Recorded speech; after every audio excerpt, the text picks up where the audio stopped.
Just want to let you lot know that if you're watching this clip on the Fozcast YouTube channel, the full episode is now available to watch exclusively on Spotify. And it's free. Come on.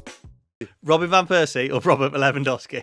Oh, wow. Battle of the Robert. Robs. I remember before, like, somebody asked me this, and I went with Robin, and I think in Poland it created a bit of a, like... Okay, yeah. So we'll say Robert then. No, I really like Robin. I don't know, for me, he was so intelligent, like... No, Levis as well, like, great player, but I think... He's a goal machine, though. He's like a goal machine, isn't he? But Robin, I think, I don't know, maybe he had a bit of, like... extra dimension to his game. Cool. Yeah, he had a bit more, and that sounds bad. We're talking about Robert Lewandowski. Yeah. Is he just a bit more creative? You say, Robin? He had culture. You could see the way that he I ran think the with Robin the ball issue was that he was a lot of time, not a lot of times, but yeah, he was injured like few times for a longer period. So maybe he had like 2 or 3 years in the Prem when he was like unbelievable. And I think when he was like at this at his peak, I think. He was above most people, weren't he? Yeah, I totally agree with that. To be fair, it's a good way of putting it. But it's only because he had like 2 or 3 years like really, really good. I think with Levy, the other bit is that he has done it for many years. But I think Robin, when he was like at his very best, I think, Well, we did that podcast with Rio, didn't we, Ferdinand? And we've said the one player that genuinely surprised you when they signed for the club, and he said Robin Van Persie. He said he was the one player who he said he added levels. He raised the level in training. Like Alex Ferguson, he said we signed him, and Alex Ferguson came and spoke to all the senior players and said we've signed Robin, but he is. Just watch this player go, and he said, and everybody was blown away by how good he was. But he was so intelligent, like with the runs and like the way he was finishing, like his touch and understanding what the goalkeeper might do as well. Yeah. So good. That's a big part of it. So, like I said, we spoke, didn't we, before the podcast, and we were talking about. I said basically every goal that goes in on a Saturday afternoon, you can look and analyse a goalkeeper, and you can talk about what they could have done better or should have done better, or what position they could have possibly been in. They might not have saved it, but they could have possibly been in a better position. And it's pretty much factual, isn't it? You can do that with every goal. Genuinely, you can.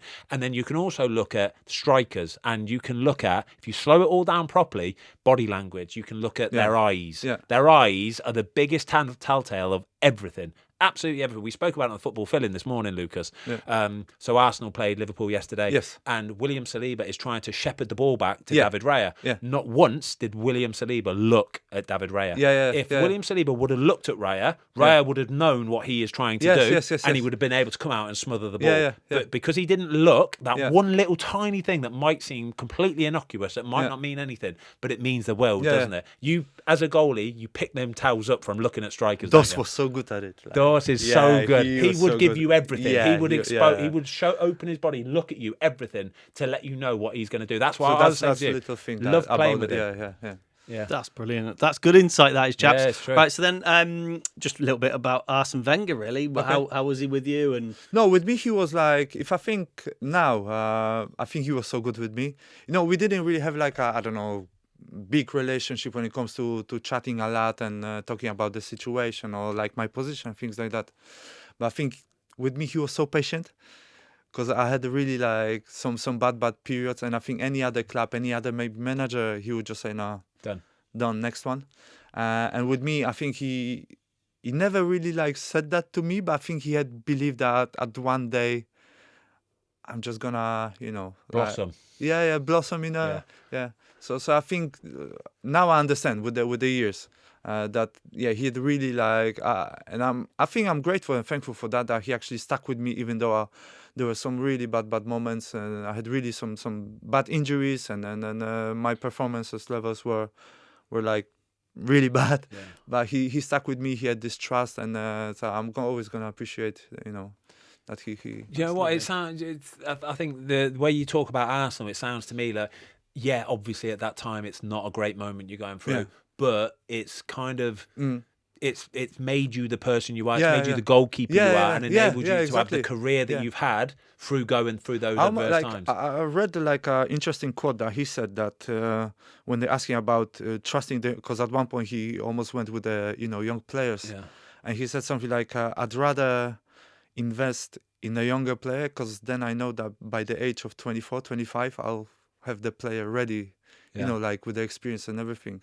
And then the team might be like, I might have a team for like longer period of time. Yeah. So I think there's something in the way that he trusted me until I decided actually that I want to leave the club. But I think, even though I didn't play my last 2 years for Arsenal, but I think those were the 2 years that were so important for my development, my last 2 years at Arsenal. So, and I was at the time, 26, 27. Yeah. That's when it almost like. And when you left, obviously you went and signed for Swansea. And I want to talk about Swansea quickly as well, if we can, because I used to hate playing against this Swansea team. Honestly, I used to hate playing against them.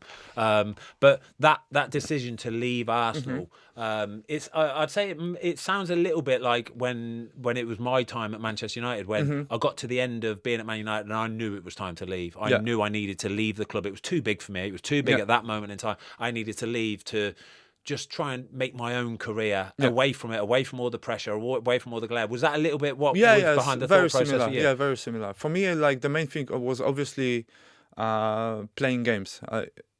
Just playing as a number one, and I think that was the reason why I decided to leave Arsenal and wanted to try something new. So obviously changing the environment and everything, going to a lot of like smaller club than Arsenal, but the priority was always playing games. And you picked a good team to go to, by the way. But like to be honest, yeah. And I have to say I was lucky as well, because the goalie coach that was there only for 1 year. His name is Javi Garcia. He's now in Aston Villa. With Emi Martinez. Great guy as well. Great goalkeeping coach. Very demanding. So I learned a lot from him as well. So it was I was lucky. That Swansea team. It was that age where I remember they got promoted, and the very first game of the season, I think it was Man City they played. I think they played Man City first game of the season, and Swansea were basically they played like Man City, didn't they? They play out from the back. They play passing football. Yes, and I remember they got absolutely battered by Man City. Man City showed them how to do it properly. It was 6-0, 5-0, something like that anyway. And everybody was, no, Swansea, you can't do this, all right? You need to change the way you play. It's not going to work. Roberto Martinez, was he the manager at the time? I think it might have been Roberto Martinez. Basically, and then Brendan Rodgers. No, was it not Gary Monk? No. With me was Gary Monk. When I signed was Gary Monk. Okay, yeah, sorry, I was talking about. But before, when like you said, when they got promoted, Roberto Martinez, and I think. And everyone saying, no, you're going to have to change the way you play. That can't work. It won't work. Very quickly, it turned around, and they became the team that everybody hated playing, because they would religiously stick to it, Arsenal, playing out from the back. Arsenal, oh my God. Always, like it was so bad. Home or away, always. In a way, they would show teams how to play football. This little team from Wales would show proven Premier League teams how to play football out from the back. It was so good, wasn't it? And talk to us about the lifestyle change. So you've gone from London to Swansea. Yeah, wet and windy. No, it was obviously very small place comparing to when you compare that to London, but I think the nature and like the Gower Coast and everything around there is like just beautiful. I think the only minus the issue is the weather. The weather, yeah. It's that's why it's so green though. Yeah, but I read somewhere that it's top 10 wettest places in the world. Really? Yeah. So imagine, like, you wake up raining, like. And did you enjoy kind of living in the community? I really no. The people are great. Seriously, like the Swansea, the people that live in Swansea, like amazing.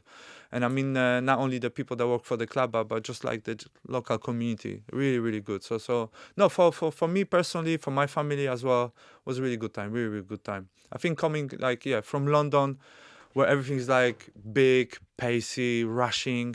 And then suddenly, like, slowing down, the training ground is just there, the stadium is just there. That's nice. Yeah, so you had really time to relax. It was so different. So I think it was a great decision. Thanks everybody for watching. We hope you enjoyed this clip of the Fozcast. If you would like to watch the full episode, it is now available exclusively on Spotify for free.